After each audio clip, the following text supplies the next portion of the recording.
જિલ્લાની અઠવા લાઇન્સ ખાતે આવેલ પોલીસ પરેડ ગ્રાઉન્ડ ખાતે કરાઈ હતી, જેમાં સુરત કમિશનરના હસ્તે રાષ્ટ્રની આન બાન અને શાન સમા તિરંગાને સલામી આપવા સાથે આ કાર્યક્રમ સંપન્ન થયો હતો।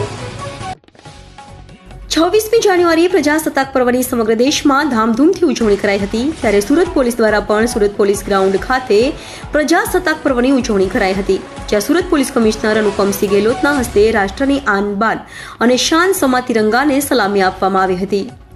પ્રજાસત્તાક પર્વની ઉજવણી સાથે પોલીસ પરેડ ગ્રાઉન્ડ પર પોલીસની અલગ અલગ પ્લાટૂન દ્વારા પરેડ પણ કરવામાં આવી હતી। તો સાથે સુરત પોલીસ કમિશનરે પ્રજાજોગ સંદેશો પણ આપ્યો હતો। તો સાથે પોલીસ કમિશનરે કહ્યું હતું કે લોકોના જીવ બચાવવા 15મી ફેબ્રુઆરીથી હેલ્મેટ ફરજિયાત કરવામાં આવશે। વર્ષ 2024માં 296 લોકોના એક્સિડન્ટથી મોત થયા છે। મોતને ભેટનારામાં ટુ વ્હીલર ચાલક વધુ છે। લોકોને અપીલ છે કે પરિવાર ઘરે રાહ જુએ છે, વાહન ચલાવતી વખતે હેલ્મેટ ફરજિયાત પહેરો। પરિવારમાં આવી દુર્ઘટના ન થાય તે માટે પોલીસ કામગીરી કરી રહી છે। 15 ફેબ્રુઆરીથી હેલ્મેટ ફરજિયાત કરવામાં આવશે, જેથી વાહન ચાલકોને હેલ્મેટ પહેરવા અપીલ કરી હતી।